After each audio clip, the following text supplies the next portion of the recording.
తాకట్లో ఉన్న మీ బంగారాన్ని విడిపించి ఆ రోజు ఆన్లైన్ రేటుకి కొంటాం. Sharma gold company. నమస్కారం, వెల్కమ్ టు సుమన్ టీవీ. నేను గీతాంజలి. సెప్టెంబర్ 7 భాద్రపద పౌర్ణమి. ఈరోజే చంద్రగ్రహణం కూడా. సంపూర్ణ చంద్రగ్రహణం అని చెబుతున్నారండి. పట్టువిడుపు సమయాలు ఎలా ఉన్నాయి, మనం విశేషంగా ప్రత్యేకంగా ఎలాంటి నియమాలు పాటించాలి, ఎలాంటి జాగ్రత్తలు తీసుకోవాలి. ఎప్పుడు ప్రతిసారి గ్రహణం తర్వాత కొన్ని పరిస్థితులు మనం చూస్తూనే ఉన్నాం. మరి ఈ చంద్రగ్రహణం తర్వాత మొత్తం అంటే దేశవ్యాప్తంగా కావచ్చు, అంతర్జాతీయంగా ఎలాంటి పరిస్థితులు మనం ఎదుర్కోబోతున్నాం, అలాగే కొంతమంది రాసుల వారీగా ప్రభావాలు ఉంటాయి. ఇలా వీటన్నిటి గురించి కూడా మాట్లాడదాం. ముందుగా ఈ గ్రహణం వల్ల కలిగేటువంటివి ఏంటి, మనం తీసుకోవాల్సిన జాగ్రత్తలు తెలుసుకుందాం. వివరించేందుకు ప్రస్తుతం మనతో పాటు ఉన్నారు గురువుగారు.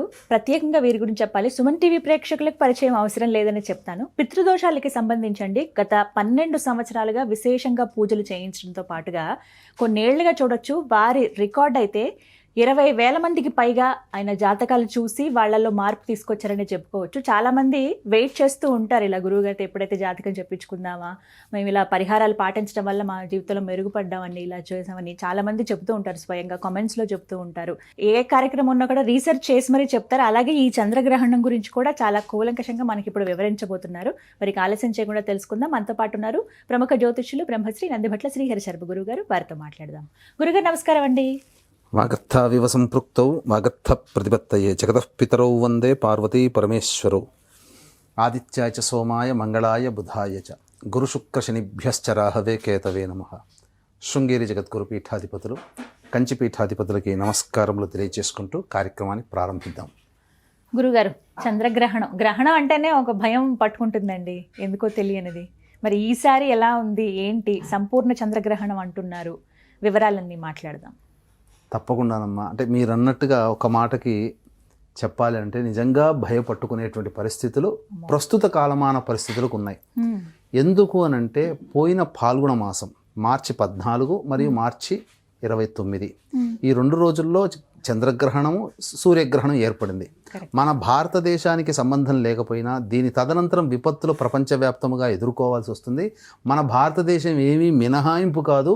ఖచ్చితంగా కొన్ని విపత్తులు మనకు కూడా ఉంటాయని ఆనాడు మనం చెప్పుకోవడం జరిగింది.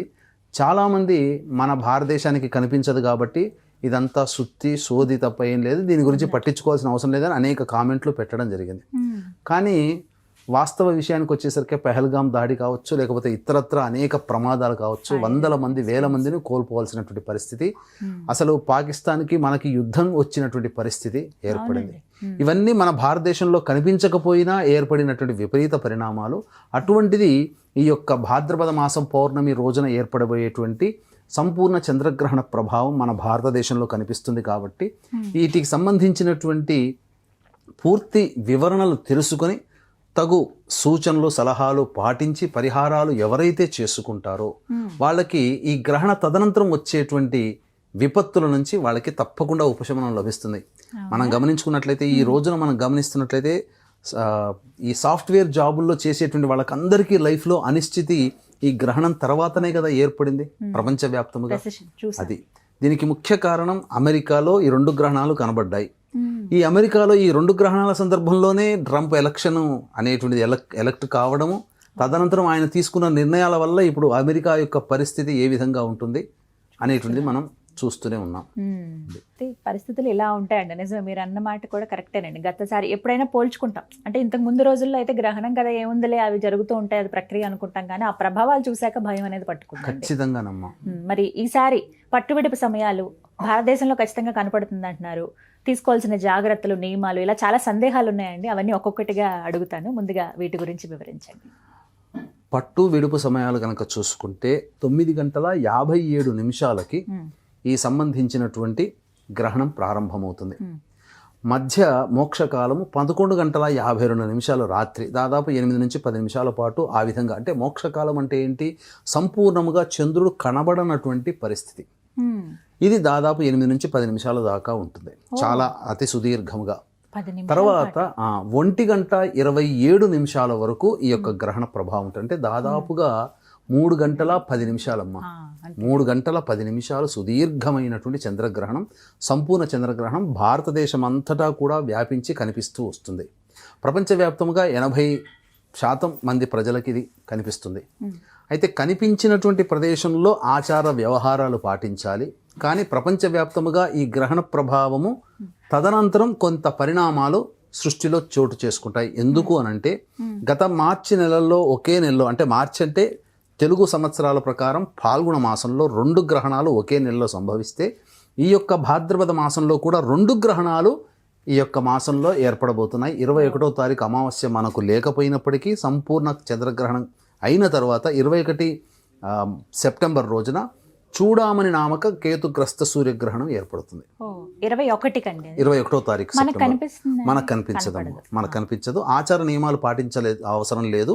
కానీ దీని తదనంతరం కొన్ని రాశుల్లో జన్మించినటువంటి వాళ్ళకి ఏ గ్రహణం అయితే ఏ రాశిలో సంభవిస్తుందో దాన్ని బేస్ చేసుకొని కొన్ని రాశుల్లో జన్మించినటువంటి వాళ్ళకి కొంత ఇబ్బందులు సమస్యలు తప్పవు. కొంతమందికి యోగములు, కొంతమందికి మధ్యస్థంగా ఉంటాయని చెప్పవచ్చు. సుమారుగా 9:57 అంటే 10 అవుతున్నట్లుగానే ఆహార నియమాలు, ఏ సమయానికి ఆహారం తీసుకోవడం ఆపేయాలండి? రాత్రిపూట కాబట్టి ఈ సంబంధించినటువంటి వ్యవహారంలో సూర్యగ్రహణం అయితే 6 జాములు, చంద్రగ్రహణం అయితే 3 జాముల ముందు ఎటువంటి ఆహారం తీసుకోకూడదని చెప్పబడి ఉంది. అంటే ఈ చంద్రగ్రహణం రాత్రి 9:57 కాబట్టి సుమారు మధ్యాహ్నం 12:30 గంటల లోపల ఈ యొక్క భోజనాది కార్యక్రమాలు పూర్తి చేసుకోవాలి. ఇక వయోవృద్ధులు, అనారోగ్యంలో ఉన్నటువంటి వాళ్ళు, గర్భవతులు, అలాగే చిన్నపిల్లలు, వీటికి కొంత ఎగ్జంప్షన్ మినహాయింపు అనేటువంటిది ఉంది. సాయంత్రం 6 లేదా మ్యాక్సిమం 7 లోపల తీసుకోవచ్చు. ద్రవ పదార్థాలు తీసుకోవచ్చు అమ్మ. ఆ విధంగా ఫ్రూట్ సలాడ్స్ కానీ పాలు ఇలా తాగవచ్చు. కానీ ఎక్కువ శాతం కడుపులో ఎటువంటి ఆహారం ఉండకుండా సామాన్య జనం ఉంచుకునేటట్టు ఉంటే ఆ గ్రహణ శూల ప్రభావం శరీరం మీద ప్రసరించకుండా ఉంటుంది. మధ్యాహ్నానికి ముగిస్తే మంచిదమ్మా, సాయంత్రం మళ్ళీ తీసుకోకుండా. ఇక ఖచ్చితంగా అందరూ అడిగేది, అందరూ భయపడేది కూడా గర్భవతుల గురించి. గర్భిణీ స్త్రీలు ఏ విధమైన జాగ్రత్తలు తీసుకోవాలండి? అసలు గర్భిణీ స్త్రీలు అన్నప్పుడు ప్రధానంగా అతి సున్నితమైనటువంటి శరీరము గర్భవతులకు ఉంటుందమ్మా. ఎందుకంటే తనతో పాటు తన ఉదరంలో భవిష్యత్తులో జన్మించబోయేటువంటి బిడ్డ ఉంటుంది. కాబట్టి అనాదిగా మన మహర్షులు, జ్ఞానులు సూచించినటువంటి విధి విధానాలు పాటించినటువంటి వాళ్ళు గర్భవతులు చాలా ఆరోగ్యంగా బిడ్డకి జన్మనిచ్చారు. కానీ ఇప్పుడు మనం చూసుకున్నట్లయితే చాలామంది తెలిసి తెలియక పల్లెటూరు ప్రాంతంలో కావచ్చు, కొంతమంది వ్యతిరేకించే ధోరణి వల్ల ఈ యొక్క గ్రహణం ఏర్పడుతున్న సందర్భంలో గ్రహణాన్ని గనక చూసినట్లయితే గ్రహణం ముర్రి వ్యాధితో జన్మించినటువంటి శిశువులు, అంటే ఈ పై పెదవి కావచ్చు, కింద పెదవి కావచ్చు, కొంత విధిగా లోపలికి నొక్కుకొని పోయి అక్కడికి కట్ అయిపోయి ముఖానికి కాస్త వికారంగా కనబడేటువంటి జన్మతో పుట్టినటువంటి పిల్లలు ఉన్నారు. మరి వాళ్ళందరి తల్లులు కూడా గర్భవతులు ఈ గ్రహణాలను చూడడం వల్లనే పుట్టింది. మామూలు సందర్భంలో ఎందుకో పుట్టరు. గ్రహణాలు లేని సంవత్సరం అంటూ కూడా ఉంది. 2020 కరోనా వచ్చిన సందర్భంలో 2020లో ఏ గ్రహణాలు లేవు. చాలా మటుకు ఇటువంటివి నమోదు కాలేదు ఎక్కడా కూడా. కాబట్టి గ్రహణం అనేటువంటిది ఉన్నప్పుడు సైన్స్ అనేటువంటిది దీన్ని చాలా తేలికగా తీసుకోవచ్చు, ఏం పర్వాలేదనొచ్చు. కానీ వచ్చే విపత్తుని మన వాళ్ళు కనిపెట్టారు, ఆచరించారు, ఫలితాలు పొందారు. కాబట్టి మన వాళ్ళంటూ దీన్ని ఆచరించే వాళ్ళు ఉన్నారు. కొంతమంది కమ్యూనిజం భావాలతో దీన్ని వ్యతిరేకించవచ్చు, అది వాళ్ళకి సంబంధించినటువంటిది.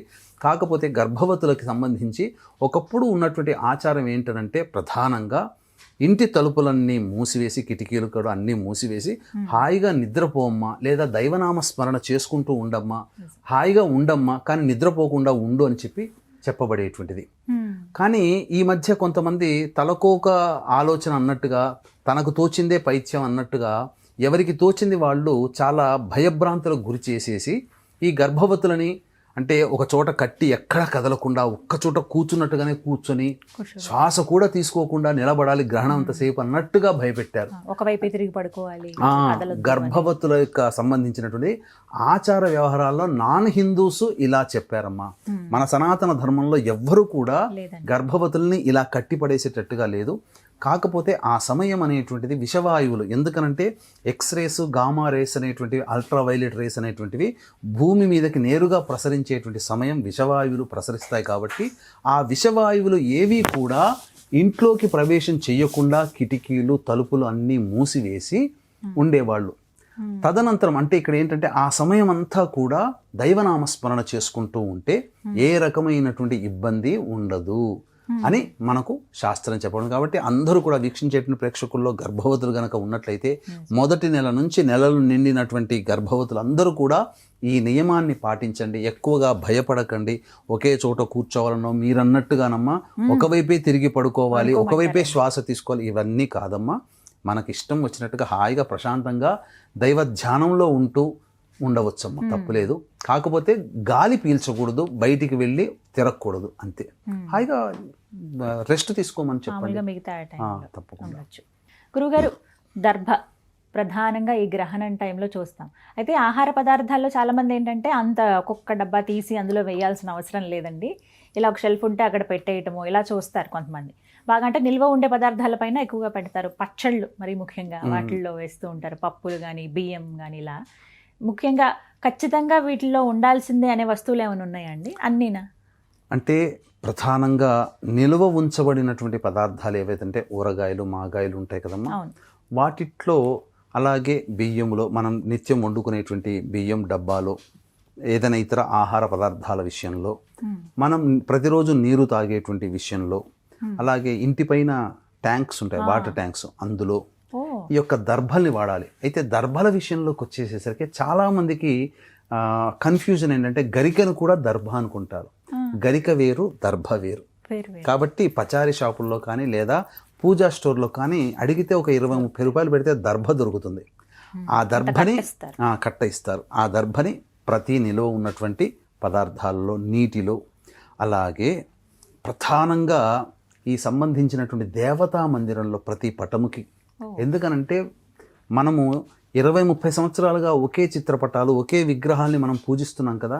మన పూజ చేసే శక్తి ఆ చిత్రపటాలలో లేదా ఆ దేవతా విగ్రహాల్లో నిక్షిప్తమై ఉంటుంది. కాబట్టి ఆ విగ్రహాల దగ్గర ఒక దర్భపూజ పెట్టడం ఇది చేసుకోవాలి. మరీ ముఖ్యంగా పూర్వకాలంలో ఏం చేసేవాళ్ళంటే చక్కగా సంబంధించినటువంటి చతురస్రాకారం కానీ బియ్యపిండితో లేదా అష్టదళ పద్మం నెట్టింట్లో వేసేవాళ్ళు, హాలులో వేసి వాటి మీద కొన్ని దర్భపూజలు పెట్టేవాళ్ళు. గ్రహణ సమయం అంతా ఆ విధంగా ఉండేది. ఎందుకంటే ఇంట్లో ప్రవేశించినటువంటి విషవాయువులు ఆ దర్భ, నట్టింట్లో ఉన్న దర్భ కేంద్రీకృతంగా ఉండి ఆకర్షించుకుంటుంది విషవాయువుని. ఆ విధంగా పెట్టేవాళ్ళు. ఆ పద్ధతి కూడా మనం పాటించవచ్చమ్మా. దర్భల్ని ఈ విధంగా పెట్టవచ్చు. ఎందుకనంటే దర్భకు ఉన్నటువంటి విశిష్టత, దర్భలో పెట్టబడినటువంటి పదార్థము గ్రహణ సమయంలో కలుషితం కాలేదు, బ్యాక్టీరియా దరిచేరలేదని అమెరికన్స్ కనుగొన్నారు. అంటే ఇది అమెరికన్స్ కనుగొన్నారని చెప్పి మనం అనుకుంటాం, మన శాస్త్రవేత్తలు ఎప్పుడో కనుగొన్నారు. మరి ఇది పాటించకుండా వాళ్ళు చెప్పారు కాబట్టి మనం చెప్పుకోవాల్సి వచ్చిన పరిస్థితికి మనం దిగజారిపోయాం. కానీ మన ఆచారం ఉంది, మన ఆచారాన్ని ఎందుకు పాటించాం? ఇదే మన దౌర్భాగ్యం. తెలుసుకోవాలి కనీసం ఎప్పుడైనా ఇలాంటివి. అవునమ్మా. గురుగారు, మరి రాశుల పరంగా చూసుకున్నా కూడా ప్రభావాలు ఖచ్చితంగా ఉంటాయని చెప్తూ ఉంటారు మీరు. మరి ఈసారి ఈ చంద్రగ్రహణ ప్రభావం ఏ రాశులపైన ఎలా ఉందండి? మంచా చెడా? ప్రధానంగా ఇప్పుడున్నటువంటి ప్రసార మాధ్యమాల్లో అనేక విధాలుగా పుంఖానుపుంఖాలుగా వీటి గురించి వచ్చేసేసాయి కూడా. అయితే వాస్తవానికి గ్రహణ ప్రభావము ఆ యొక్క ఏ ప్రాంతంలో అనగా విశ్వానికి సంబంధించింది కాబట్టి ప్రపంచవ్యాప్తంగా ఉండేటువంటి పరిస్థితులు కొంత తారుమారవుతాయి. అందులో ఆ దేశ జనాభాలో మనము కాబట్టి మన మీద కూడా కొంత ఎఫెక్ట్ అది మన వ్యక్తిగత జీవితం మీద ఉంటుంది. కాబట్టి దీన్ని దృష్టిలో పెట్టుకుంటే దృగ్గణితం ప్రకారము శతభిషము నక్షత్రంలో ప్రారంభమై పూర్వాభాద్ర నక్షత్రంలో ఈ యొక్క గ్రహణం అనేది పూర్తవుతుంది. ఏది పాత గణితం ప్రకారం. దృగ్గణితం ప్రకారం చూసుకుంటే కేవలం పూర్వాభాద్ర నక్షత్రంలోనే ఈ యొక్క గ్రహణం అనేటువంటిది ఉంటుంది. కాబట్టి ఇక్కడ అనుమానాలు సందేహాలకి తావు లేకుండా రెండు సిద్ధాంతాలని యాక్సెప్ట్ చేస్తే ఏ గొడవ ఉండదు. కాబట్టి శతభిషము పూర్వాభాద్ర నక్షత్రము మరియు ఈ శతభిష పూర్వాభాద్ర నక్షత్రానికి అనుజన్మ తారలు ఉన్నాయి, ఆరుద్ర, స్వాతి, పునర్వసు, విశాఖ. అలాగే ఈ శతభిష నక్షత్రం కంటే ముందు ఉన్నటువంటి నక్షత్రం ధనిష్ట నక్షత్రం, పూర్వభాద్ర నక్షత్రం తర్వాత ఉండేటువంటిది ఉత్తరాభాద్ర నక్షత్రం. వెరసి ధనిష్ట, శతభిషం, పూర్వభాద్ర, ఉత్తరాభాద్ర, స్వాతి, ఆరుద్ర, పునర్వసు, విశాఖ ఈ 8 నక్షత్రాల్లో జన్మించినటువంటి వాళ్ళు ఈ గ్రహణాన్ని చూడకూడదు. ఇక ఈ గ్రహణం అనేటువంటిది కుంభరాశిలో సంపూర్ణంగా ఏర్పడుతున్నటువంటి కారణం చేత కుంభరాశి, మీనరాశి మరియు కర్కాటక రాశికి అష్టమ రాశి కాబట్టి కర్కాటక రాశి, వృశ్చిక రాశికి అర్ధాష్టమ రాశి కాబట్టి వృశ్చిక రాశి, ఈ 4 రాశుల వారికి ప్రభావం అధికంగా ఉంటుంది. చెడు ఫలితాలు ఈ యొక్క కర్కాటక, వృశ్చిక, కుంభ, మీన రాశిలో జన్మించిన వాళ్ళు పొందుతారు. అలాగే మేష, వృషభ, కన్య, ధనుస్సు రాశిలో జన్మించినటువంటి వాళ్ళకి అత్యంత శుభ ఫలితాలు కలుగుతాయి. అలాగే మిథున, సింహ, తుల, మకర రాశులలో జన్మించినటువంటి వాళ్ళకి మధ్యస్థమైనటువంటి ఫలితాలు కలుగుతాయని మనకు శాస్త్రం తెలియబడుతుంది. కాబట్టి ఓవరాల్గా మనం చూసుకుంటే మిథున, కర్కాటక, సింహ, తుల, మకర, కుంభ, మీన రాశుల్లో జన్మించినటువంటి వాళ్ళకి కొన్ని ఇబ్బందులు తప్పవు. కాబట్టి దీన్ని దృష్టిలో పెట్టుకునే మన పీఠమాధ్వర్యంలో ఈ యొక్క సెప్టెంబర్ 8వ తారీఖు రోజున పూర్వభాద్ర నక్షత్రం రాత్రి 10 గంటల వరకు ఉంది. కాబట్టి సాయంకాలం 6 గంటలకి ఈ యొక్క సంపూర్ణ చంద్రగ్రహణ దోష నివారణ పూజలు, హోమాలు అనేటువంటి జరిపించి శక్తిపాతము చేయబడినటువంటి కరుంగలి మాల ఇవ్వడం జరుగుతుంది. సాయంత్రం 5 గంటల లోపల గోత్రనామాలు నమోదు చేసుకోవచ్చు. అవకాశం ఉన్నవాళ్ళు కార్యక్రమ తదనంతరం కాంటాక్ట్ చేసి 8వ తారీఖు సాయంత్రం 5 గంటల లోపల నమోదు చేసుకునే ప్రయత్నం చేయండి. కేవలం 108 మందికి మాత్రమే ఈ కార్యక్రమంలో అవకాశం అనేటువంటిది ఉంటుందని చెప్పవచ్చు. అలాగే గురువుగారు, మీరు ఎప్పుడు చెప్తూ ఉంటారు సాధారణంగా గ్రహణ సమయం అనేది ఎంతో కీలకమైనది, శక్తివంతమైనది అని. అప్పుడు మనం ఏం చేసినా అది రెట్టింపు ఫలితాన్ని ఇస్తుంది అనేది కూడా మీరు పలు సందర్భాల్లో వివరించారు. మరి ఈ చంద్రగ్రహణాన్ని ఎలా వినియోగించుకోవాలో చెప్పండి. అంటే ఏమన్నా పరిహారాలు చేసుకోవచ్చా, లేకపోతే జపం, తప్పం ఇలాంటివి ఏవైనా కానీ? తప్పకుండానమ్మా. ఎందుకంటే ప్రతి మనిషికి కూడా ఒక కులంలో జన్మిస్తారు, కుల దేవత ఉంటుంది. అలాగే ప్రతి వ్యక్తి కూడా చాలామందికి ఎవరో ఒక గురువు గారు ఏదైనా మంత్రోపదేశం చేసి ఉంటారు. అటువంటి సందర్భంలో ఆ కులదేవత అర్చన ప్రతిసారి చేస్తారు. అలాగే గురువుగారు ఇచ్చిన మంత్రోపదేశం చేసుకుంటారు. ఇవన్నీ కూడా మాలిన్య దోషాల్ని కలిగి ఉంటుంది ఆ గ్రహణ సమయంలో. కాబట్టి అంతేకాకుండా ప్రధానంగా ఒక సహస్రనామం చదివాం, లలిత కానీ శివ కానీ ఏదైనా విష్ణు సహస్రనామం చదివామనుకోండి, 1000 సహస్రనామాలు చదివితే ఎంత పుణ్య ఫలితం వస్తుందో ఈ గ్రహణ సమయంలో ఒక్కసారి చదివితే అంత ఫలితం వస్తుంది. మీరు లెక్క పెట్టుకోండి, ప్రతిరోజు సహస్రనామం ఒకసారి చేస్తే 1000 సార్లు అంటే 1000 రోజులు పూర్తి అవ్వాలంటే ఎన్ని సంవత్సరాలు మీరు ధారపోయాలి? 3 సంవత్సరాలు ధారపోయాలి. అంటే 3 సంవత్సరాల్లో పూజ చేస్తే సహస్రనామం ప్రతిరోజు చేస్తే ఎంత పుణ్య ఫలితమో ఈ గ్రహణ సమయంలో ఒక్కసారి చదివితే అంత ఫలితం వస్తున్నప్పుడు, గ్రహణ సమయం దాదాపు 3 గంటల 10 నిమిషాలు ఉన్నప్పుడు దీన్ని అందరూ కూడా వీక్షించేటువంటి ప్రేక్షకులు అందరూ కూడా దీన్ని సంపూర్ణంగా వినియోగించుకునే ప్రయత్నం చేయాలి.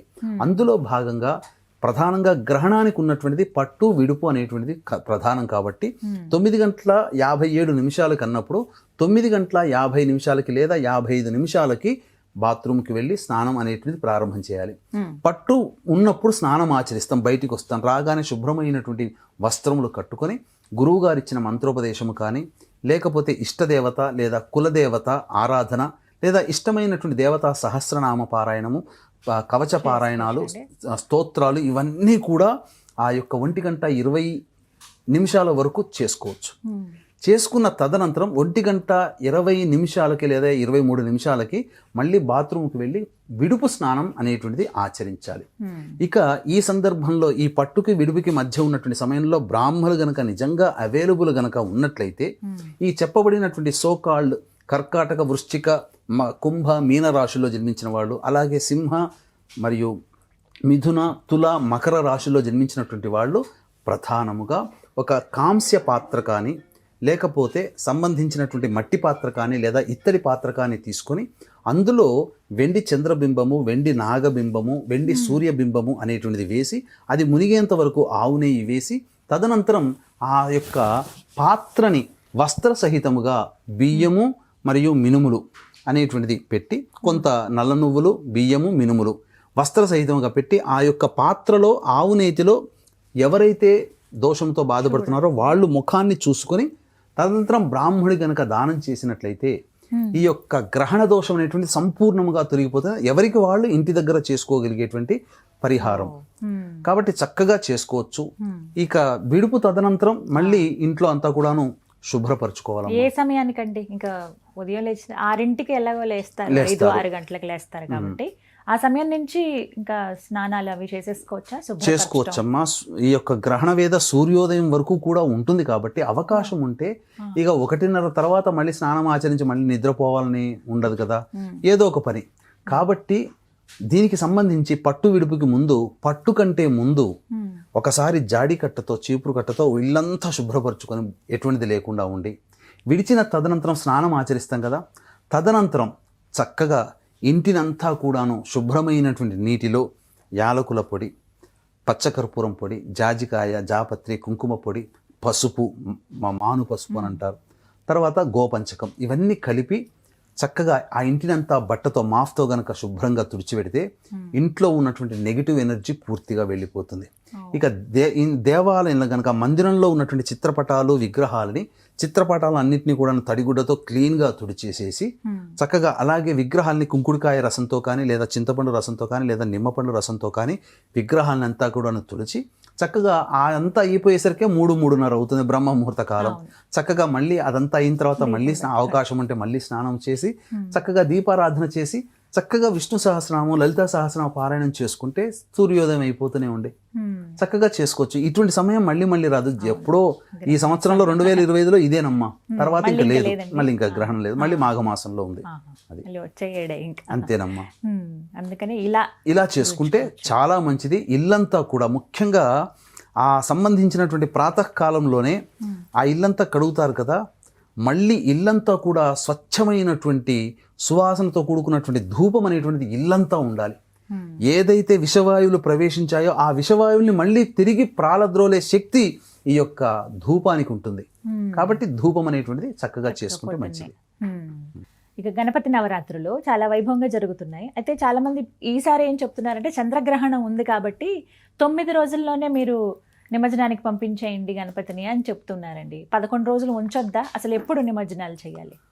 వాస్తవాలు కొన్ని మాట్లాడుకుందామమ్మా. వాస్తవాలు మాట్లాడుకునేటట్టయితే గణపతి నవరాత్రులు అనేది పదమే లేదు.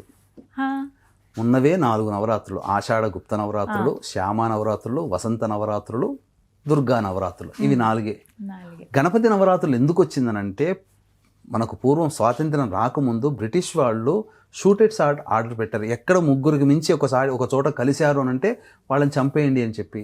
మరి స్వాతంత్రంలో ఎలా చేయాలి, ఎలా పథకాలు రచించాలి, ఎలా ఎవరికి మనం చేసుకోవాలని చెప్పి మన స్వాతంత్ర ఉద్యమకారులందరూ కలిసి బాలగంగాధర్ తిలక్ ఏం చేశాడంటే, ఈ పూజా మందిరం పూజలోనంటే ఎవరు భక్తిగా అందరూ వస్తారు, గుమికూడతారు, ఆ నెపంతో మనం మాట్లాడుకొని ముచ్చట్లు చేసుకొని ఏదైనా మనం పని చేయవచ్చు అనే ఉద్దేశంతో గణపతి నవరాత్రులని ప్రారంభించాడు తప్ప మనకు వేదంలో కానీ శాస్త్రంలో కానీ గణపతి నవరాత్రులు అనే పదమే లేదు. ఇది సృష్టించబడినటువంటిది. కాబట్టి ముఖ్యంగా ఈ గణపతి వ్రతం అంతే. వరసిద్ధి వినాయక వ్రతం అన్నారు, వరలక్ష్మి వ్రతం అన్నారు, ఇష్టకామేశ్వరి వ్రతం అన్నారు, అలాగే వైభవలక్ష్మి వ్రతం అన్నారు, కాత్యాయని వ్రతం అన్నారు. వీటన్నిటికీ 9 రోజులు చేస్తున్నామా? ఒక్కరోజే చేస్తున్నాం. అలాగే ఇది కూడా వరసిద్ధి వినాయక వ్రతం ఇది. కాబట్టి ఒకరోజు పండుగనే చేస్తూ వస్తుంది. పైగా ఇప్పుడు మంటపాల్లో పెట్టేటువంటి 100కి 95% ఈ యొక్క ప్లాస్టర్ ఆఫ్ ప్యారిస్తో. దేవతాశక్తి ఎలా వస్తుంది ప్లాస్టర్ ఆఫ్ ప్యారిస్లో? రాదు. అలాగే ముఖ్యంగా మనం ఏ దేవతా మందిరంలో చూసుకున్నా 3 జాముల ముందు అనేటువంటిది పనికిరాదు అని శాస్త్రం. కాబట్టి చంద్రగ్రహణానికి మధ్యాహ్నం 12:30 ఏ దేవాలయమైనా కానీ క్లోజ్ చేసేస్తారు కదండి. కాబట్టి ఆ 12:30 లోపల 7వ తారీఖు రోజున పూజాది కార్యక్రమాలు జరుగుతున్నాయి కదా, నిమజ్జనం చేయడానికి ఇంకా తప్పేంటి?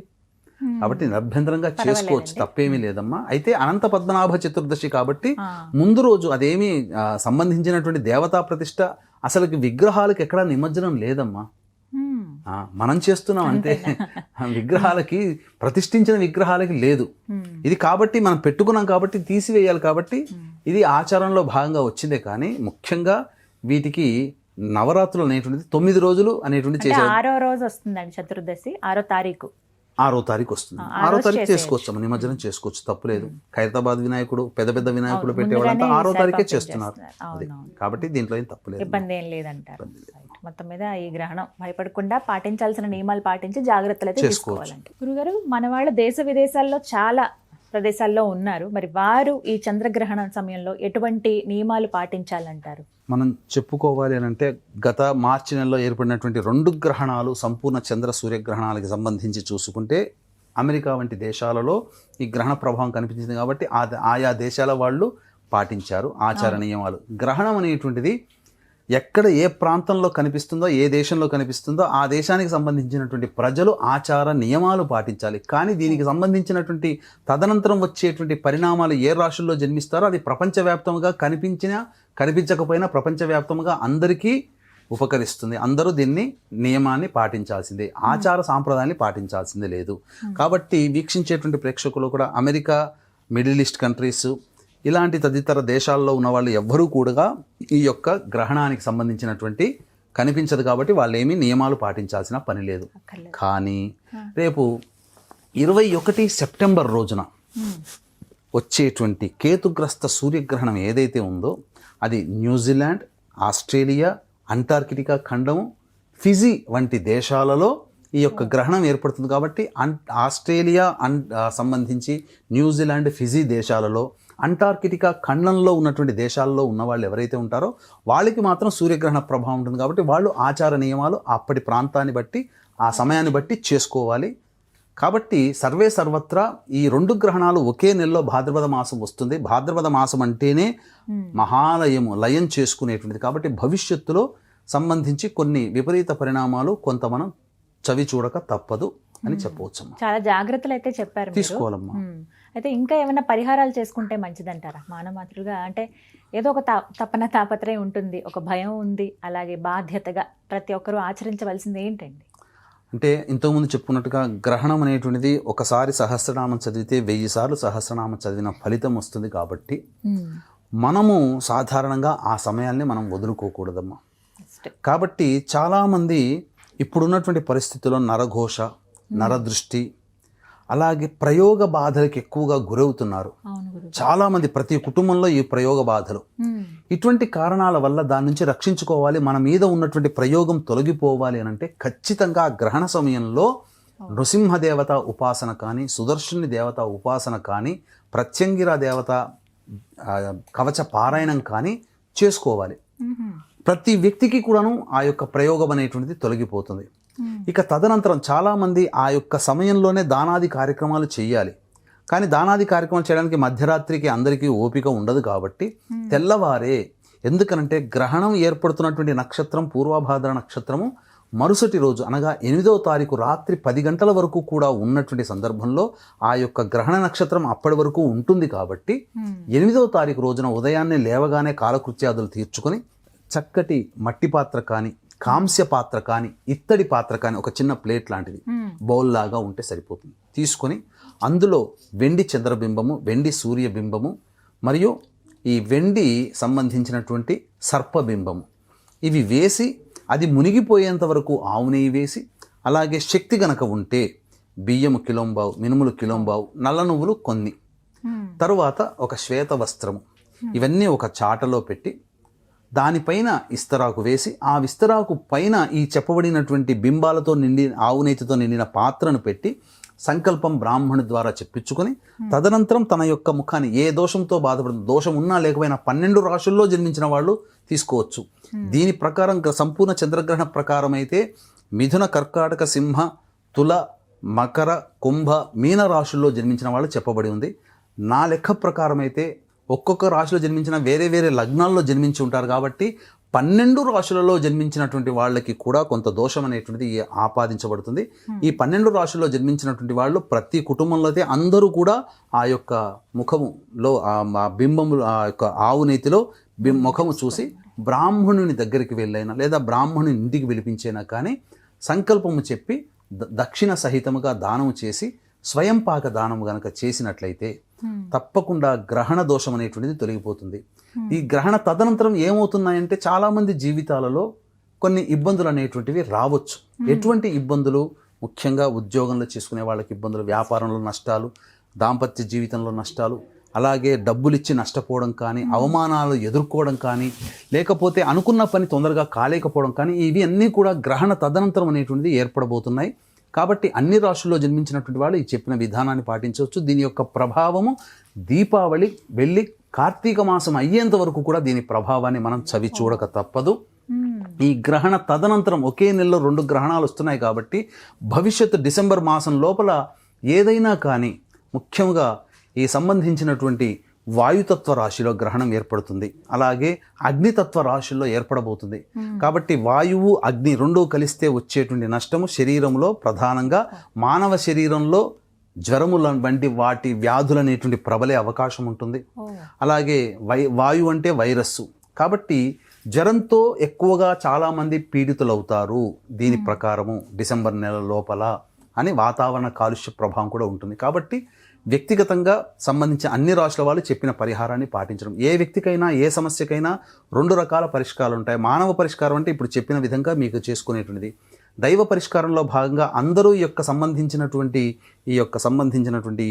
గ్రహణ దోష నివారణ చేసుకోలేరు కాబట్టి మన పీఠం ఆధ్వర్యంలో ఈ 12 రాశుల్లో జన్మించిన వాళ్ళు, ముఖ్యంగా మిథున, కర్కాటక, సింహ, తుల, మకర, కుంభ, మీన రాశుల్లో జన్మించినటువంటి వారికి ఈ యొక్క గ్రహణ దోష నివారణ పూజలు, హోమాలు జరిపించడం జరుగుతుంది. శక్తిపాతము చేసినటువంటి కరుంగలిమాల మీకు ఇవ్వడం జరుగుతుంది. కేవలం ఒక 108 మందికి మాత్రమే అవకాశం. 8వ తారీఖు సాయంత్రం 6 గంటలకి ప్రారంభమవుతుంది కాబట్టి 8వ తారీఖు సాయంత్రం 5 గంటల లోపల గోత్రనామాదులు నమోదు చేసుకోవచ్చు. చక్కగా వివరించారు గురుగారు, ధన్యవాదాలండి. సర్వం శ్రీ ఉమామహేశ్వర పరబ్రహ్మార్పణమస్తు.